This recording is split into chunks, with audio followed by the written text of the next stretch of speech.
Welcome to How You Livin', a transformative podcast featuring best-selling author, inspirational speaker, and minister, Dr. Rick Rigsby. And now, Dr. Rick.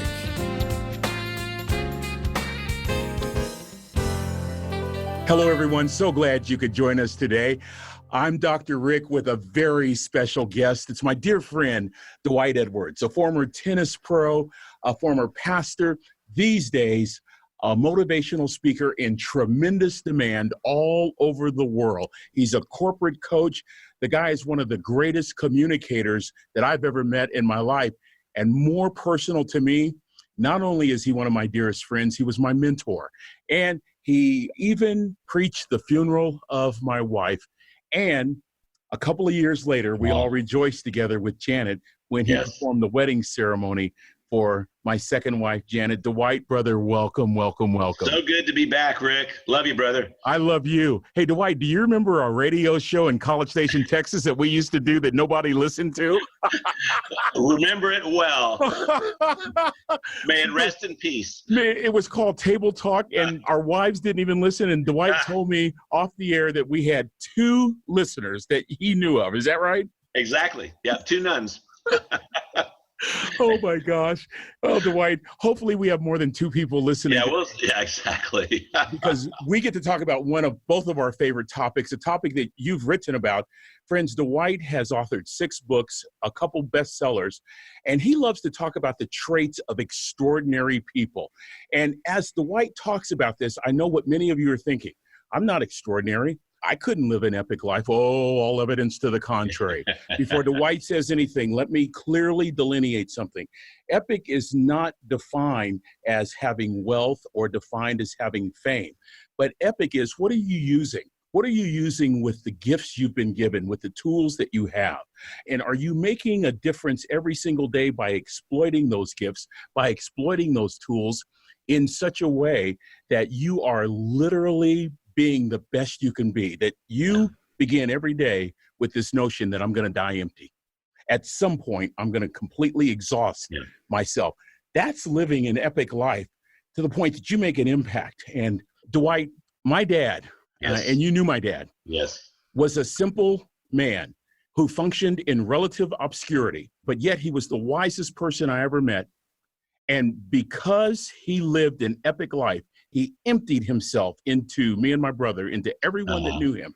He exhausted every one of his gifts. Even though he lived in relative obscurity, that man is being quoted on every continent throughout the world. Absolutely, that's as it should be. What you're talking about when you talk about an extraordinary life. Is that correct? Oh, absolutely. Absolutely. You know, it's just simply taking the gift, talent, passion mix that we're all gifted with and draining it dry. Wow. And just maximizing to the hilt all that we've been given to work with. And as we said before, most epic lives are never heard of. Most epic lives are like your dad. Yeah. And the ripples of their lives go forth in unspeakable ways, but they'll probably never be in the headlines. Wow. Isn't that something? You know. You mentioned on a previous episode the ultimate epic life that was made into a movie. Before you give it away, mention what you were telling me earlier this week about how this guy couldn't even get a screenplay approved, couldn't get a studio to even do the movie. Mention that and mention the story of the ultimate epic life. Exactly. Yeah, as I understand it, he went up against almost 2,000 different Hollywood agents and companies, and nobody would buy his story. And finally, somebody took the risk to put on the screen the story of a man named Rudy Rutinger, who is, to me, the classic example of this. Because if it wasn't for the movie, we would never know who Rudy was. Wow. Not one of us would know who he is. But because of it, he to me, epitomizes what we mean by a vanilla buster.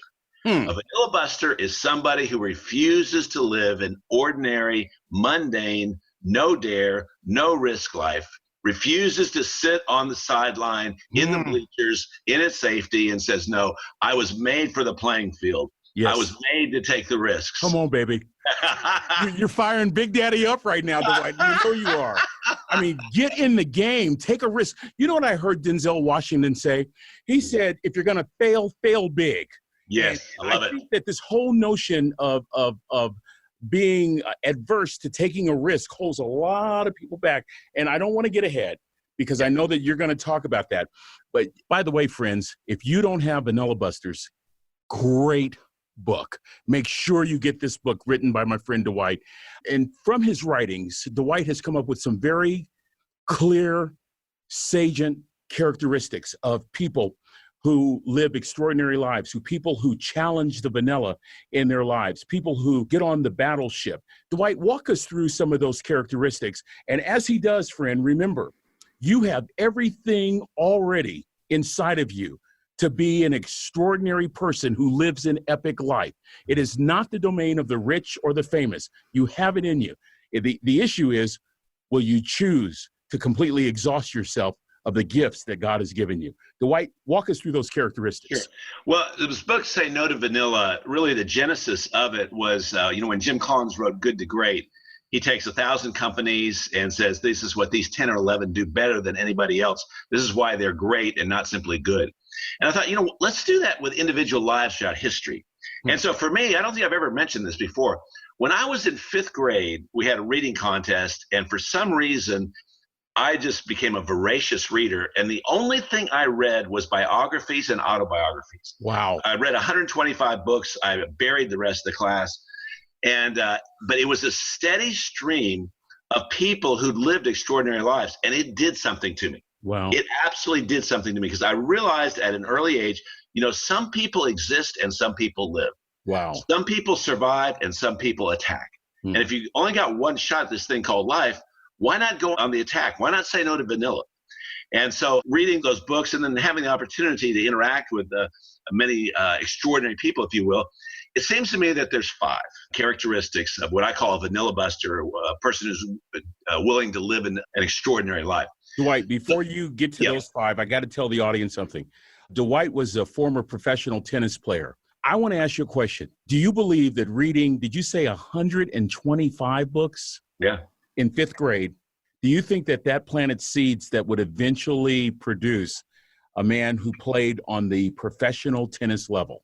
Without a doubt. And I would say this, if a school district would grant me just one request, it would be this. Require your students as early as possible to read one biography a month. Wow. That will be life transforming. Because what they do is they see epic life after epic life, and probably, hopefully, what happened to me is say, wait, why not go for the gold? Yeah.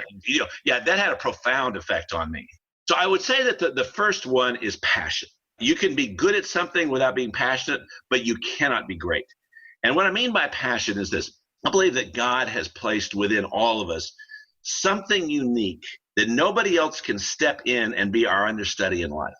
Nobody can step in and do it exactly the way that we can do it. And so I often ask, should Albert Einstein have played basketball?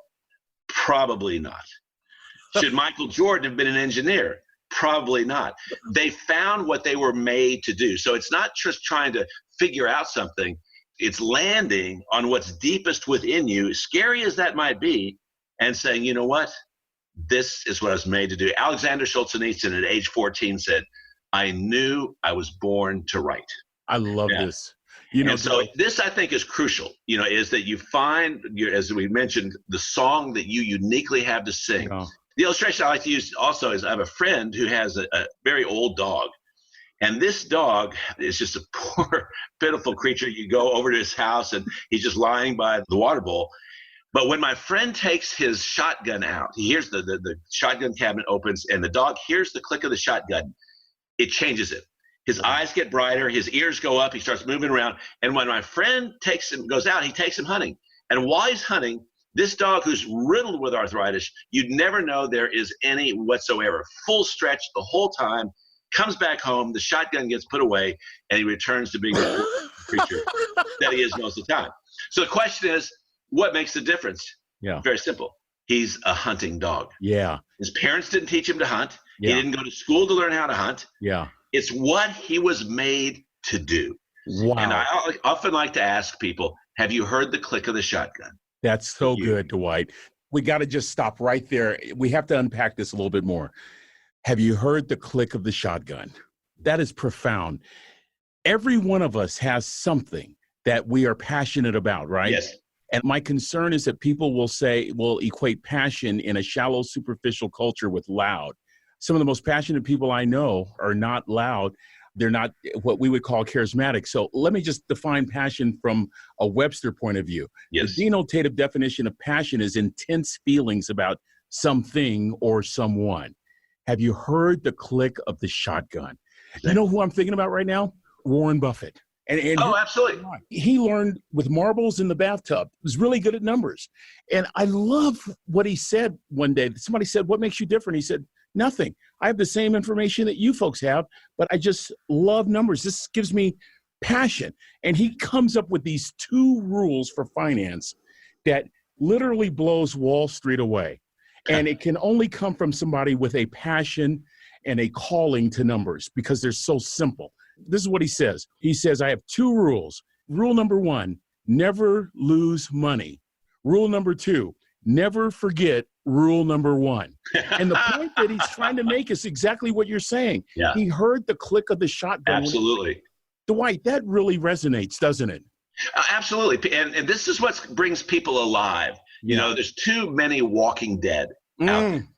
And, this is where Maslow was brilliant in his hierarchy of needs is the very last need is what he called self-actualization. And in it, he says this, ultimately, every other need can be met, but there will be a level of discontent if a person has not discovered what they were made to do. Oh, my God. An artist must paint. A poet must write. A songwriter must sing. Wow. If they're ultimately to find the deepest joy and the greatest sense of being alive as a human being. Wow. That is so profound, Dwight. Listen, can I impose upon you live? Is there any way you'll come back? Absolutely. We've only touched passion.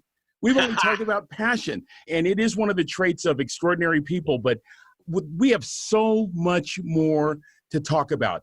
But For sure. A great way to end is to give our audience that takeaway one more time about the shotgun. I want you to say it deliberately and slowly one more time. So the question is very simple. Have you heard the click of the shotgun for you? My God. For you. Yeah. Dwight, thank you so much. Blessed are you if you have. You're Yes. very fortunate. Before we leave, I got to ask you, just a round number. What percentage, since you use the term living dead, what percentage of the people that we encounter have actually heard the click of the shotgun? I just think that the 80-20 rule works so often. And I would say this. I hope there's 20%. I'm not sure that there are a full 20%. Breaks my heart. But I would say about that probably 80% are just kind of making it through life or just thinking that the best life has to offer is simply enjoyment, comfort, so forth and so on. Well, let's talk about that next time because actions are never random. They're always rooted in beliefs. Wow. And where we believe the best life has to offer is where we're going to go. Yeah. And those who hear the click of the shotgun understand something very important. And that is, I'm placed on this planet for a specific purpose at a specific time.